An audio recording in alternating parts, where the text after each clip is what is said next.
Hello everyone. Radhe Radhe. मैं रूपाली, आप सबकी रूपाली।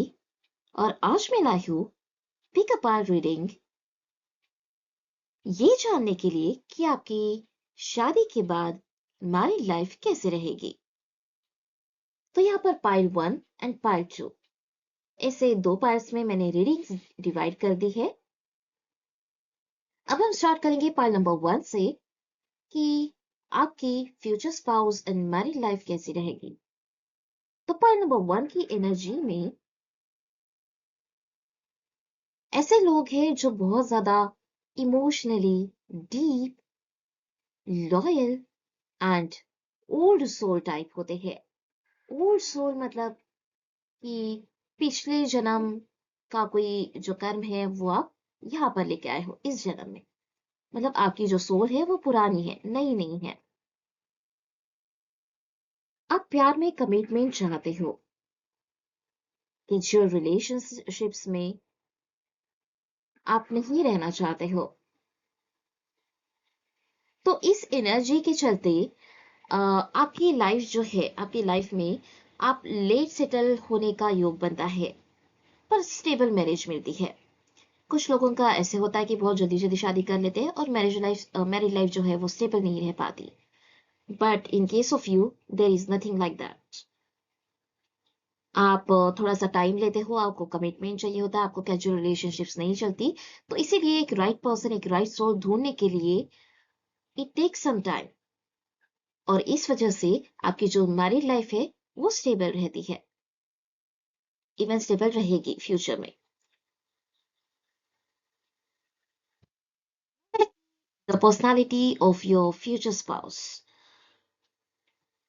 आपकी फ्यूचर स्पाउस इमोशनली मैच्योर होगी, जो कि आपको ऐसा ही सोल चाहिए। थोड़ा इंट्रोवर्ट हो सकते हैं, बहुत शांत हो सकता है बहुत कम बात करे, लेकिन आपके साथ घुल घुल मिल जाए। फैमिली ओरिएंटेड रहेंगे, रिस्पेक्टफुल रहेंगे सोसाइटी में, और खुद के लिए, खुद की स्पाउस के लिए, खुद की फैमिली के लिए प्रोटेक्टिव रहेंगे।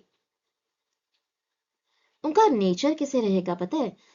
जैसे बहुत कम बात करना है, लेकिन जो भी बात कहेंगे वो मीनिंगफुल कहेंगे, कि उसका असर सब पर भारी पड़ जाए। अपने इमोशंस को हो सकता है इजीली एक्सप्रेस नहीं करते हो।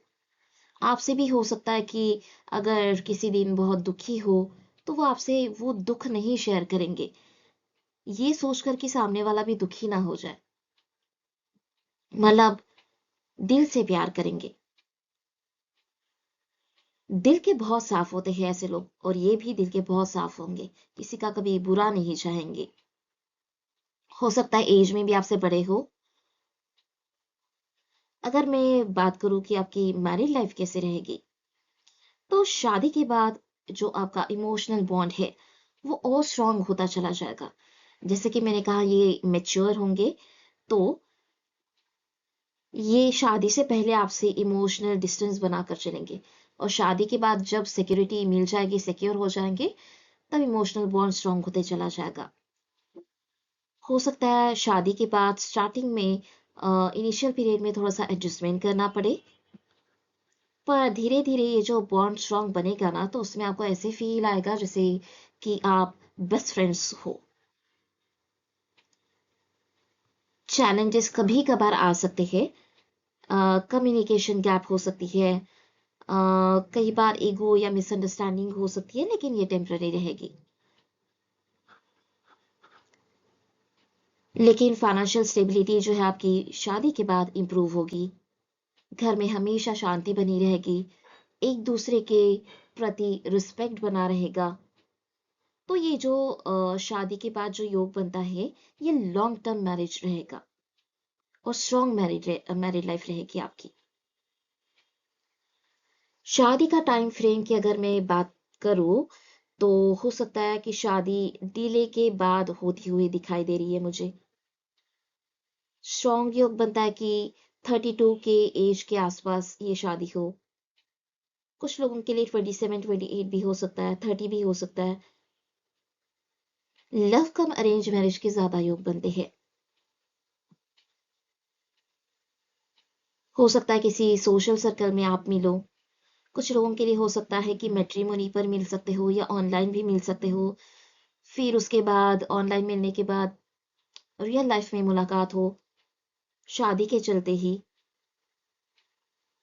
अगर मैं आपके फ्यूचर स्पाउस के इनिशियल्स के बारे में बात करूं, स्ट्रॉन्ग एनर्जी ये आती है, ए से हो सकता है, एस से हो सकता है, आर हो सकता है, के हो सकता है और एम भी। हो सकता है किसी का एंजल नाम निकल कर आए, सृष्टि नाम निकल कर आए, सारिका नाम निकल कर आए, किसी का ऋषि नाम निकल कर आए लड़के का।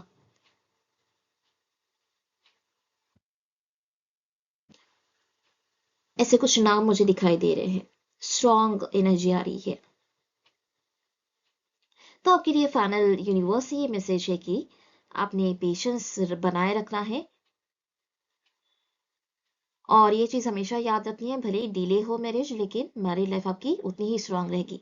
मतलब देर सवेरे ही सही आपको फल जरूर मिलेगा, सब्र का फल। खुद को कम मत समझना कभी।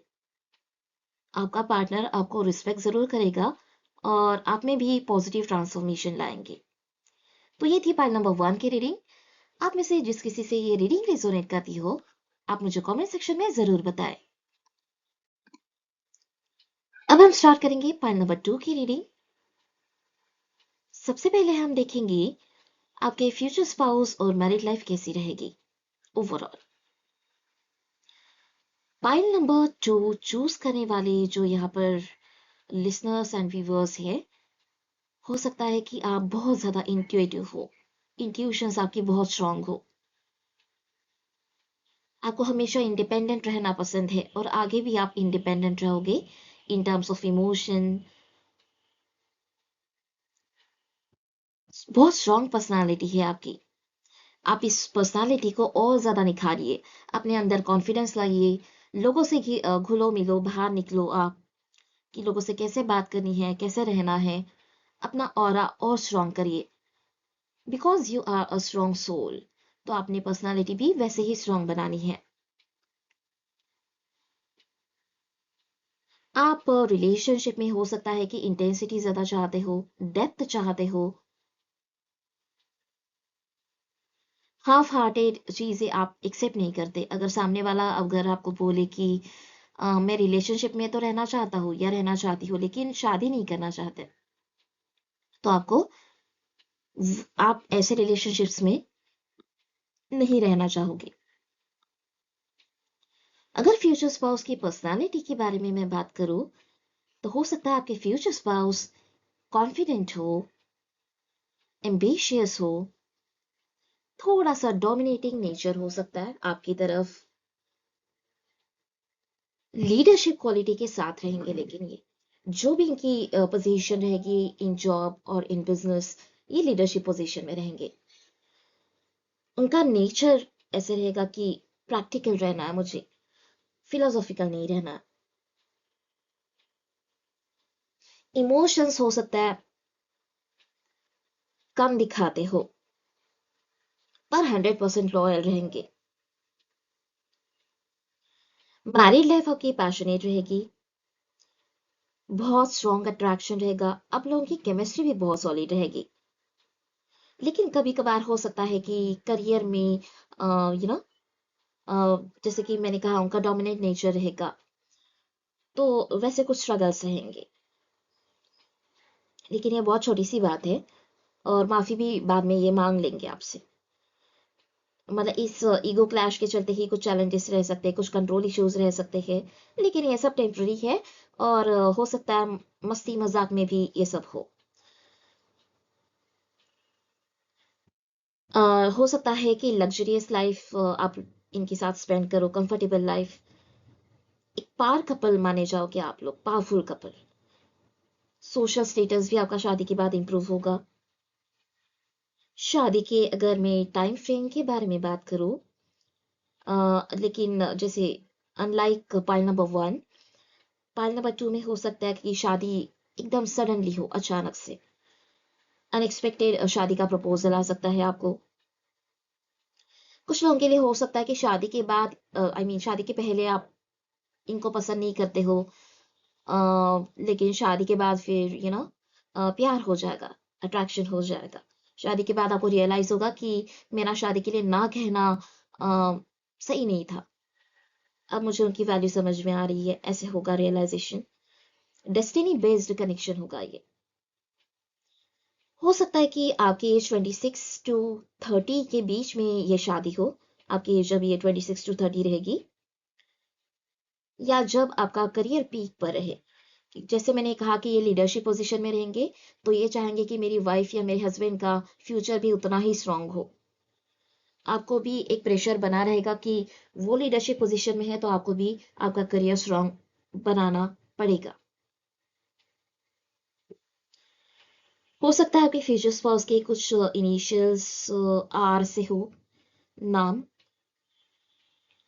एन से हो, जैसे नीता, नीलम, वी से हो सकता है विशाल, ऐसी एनर्जी आ रही है। टी से हो सकता है, टी से हो सकता है टीना, ट्विंकल। जे से हो सकता है यूनिवर्स की तरफ से कुछ मैसेज देना चाहो, तो आप ना अपने जो पार्टनर है उनसे कंट्रोल छोड़ना सीखिए। प्यार कोई फाइट नहीं, पार्टनरशिप है जो दो चक्कों पर चलती है। ठीक है, जब आप सरेंडर करेंगे तब ही आपको सही पार्टनर मिलेगा। तो ये थी पार्ट नंबर 2 की रीडिंग। आप में से जिस किसी से ये रीडिंग रेजोनेट करती हो, आप मुझे कमेंट सेक्शन में जरूर बताएं।